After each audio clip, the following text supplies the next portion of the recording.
Good morning students. हम पढ़ रहे थे सात्विक अनुभव हो चुका था, अब हम पढ़ेंगे सात्विक अनुभव के प्रकार। सात्विक अनुभव के प्रकार, सात्विक अनुभव कितने प्रकार का होता है? तो सात्विक अनुभव मुख्यतः 8 प्रकार के माने गए हैं। पहला है स्तंभ, दूसरा स्वेद, तीसरा रोमांच, चौथा स्वरभंग, पांचवा वेपथ कंपन या कांपना, छठा वैवर्ण या विवरणता, सातवां है अश्रु या आंसू, आठवां है प्रलय। ये क्या है? ये है सात्विक अनुभव के प्रकार। ठीक है, अब सात्विक अनुभव के ये प्रकार हो चुके हैं। सात्विक अनुभव में अब हम पढ़ेंगे स्तंभ, यानी इसका आप डिटेल पढ़ेंगे, इन सब का डिफिनेशन और ये सब होते क्या हैं और कैसे ये अनुभव प्राप्त होते हैं। तो देखिए, पहला है स्तंभ। पहला स्तंभ है, इसमें देखिए क्या दिया गया है। हर्ष, भय, रोग, विस्मय, विषाद इत्यादि से अचानक शरीर के अंगों का रुक जाना।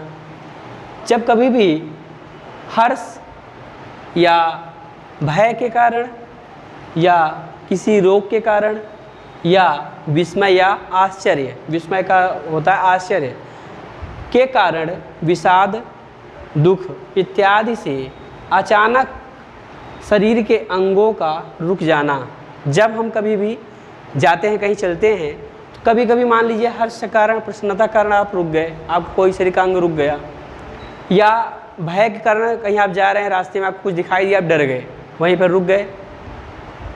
रोग के कारण, विस्मय आश्चर्य के कारण और विषाद दुख के कारण इत्यादि से अचानक से शरीर के अंगों का रुक जाना स्तंभ सात्विक कहलाता है। इसमें निसंग, निष्कंप, खड़े रह जाना, शून्यता, अर्थात शून्यता का अर्थ भी क्या होता है? शांत, शून्य, शांत अवस्था में हो जाना, बिल्कुल स्थिर हो जाना।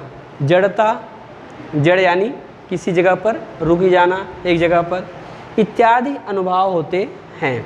ठीक है, आपको समझ में आ गया होगा, है ना, कि स्तंभ का अर्थ क्या होता है। स्तंभ मतलब ही होता है स्तंभ हो जाना, मतलब एक जगह पर खड़े रहना, एक जगह पर रुके रहना, स्थिर रहना, ये स्तंभ कहलाता है। ठीक है, तो स्तंभ में आपने देख लिया कि हर्ष, भय, रोग, विस्मय, विषाद इत्यादि से अचानक जब हम शरीर के हमारे अंग रुक जाते हैं एक जगह पर, और उसे स्तंभ सात्विक अनुभव कहते हैं। इसमें निसंग होता है। निसंग मतलब अर्ध रूप में जागृत होना, जगना, जैसे कभी आप सोते रहते हैं और आपको जगा दिया जाए, है ना, या निष्कंप मतलब कांपना, कंपन करना, खड़े रह जाना, आश्चर्य में, भय में, है ना, और रोग में, इसमें क्या है, दुख में, विषाद में आप रुक जाते हैं, खड़े हो जाते हैं, तो खड़े रह जाना। शून्यता अर्थात स्थिर रहना, है ना, एक जगह पर। जड़ता, एक जगह पर रुक जाना, खड़े रहना, ये भी जड़ता कहलाता है। इत्यादि अनुभव होते हैं। अब दूसरा है अनुभव है, दूसरा सात्विक अनुभव क्या है? ये है स्वेद अर्थात पसीना। स्वेद या पसीना जो होता है, मतलब स्वेद आता निकलता है, पसीना निकलता है शरीर के अंगों से।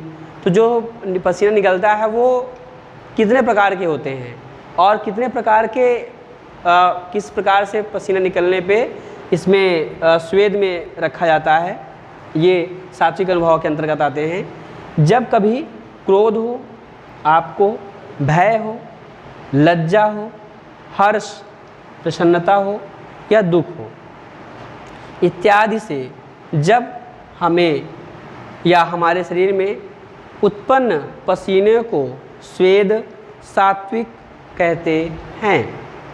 पसीना आना आदि इसके अनुभव होते हैं।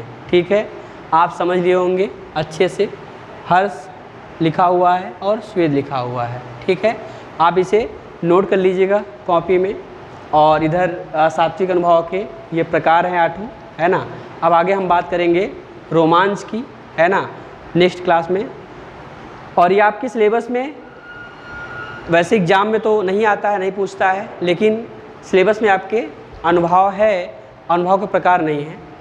तो अनुभव के प्रकार भी हैं, लेकिन मुख्य रूप से इतना डिटेल से नहीं उसमें दिया है बुक वगैरह में, या तो इतने डिटेल से आपको पढ़ाया नहीं जाता है। लेकिन आपको हम बता इसलिए दे रहे हैं, कभी भी आपको कभी भी कोई पूछता है हिंदी से रिलेटेड कि अनुभव क्या होता है या अनुभव के प्रकार क्या होते हैं, तो आपको ये पता रहना चाहिए, ठीक है। मतलब जो जानकारी है वो पूर्ण होनी चाहिए, अर्ध जानकारी नहीं होनी चाहिए कि पता चला हमारे सिलेबस में नहीं है सर तो आप क्यों पढ़ा रहे हैं, या इस तरह से, ठीक है। तो आप इसको अच्छे से नोट डाउन कर लीजिएगा, है ना। और बाकी की जो है रोमांच, यहाँ से हम लोग कल पढ़ेंगे नेक्स्ट क्लास में। Okay, thank you class.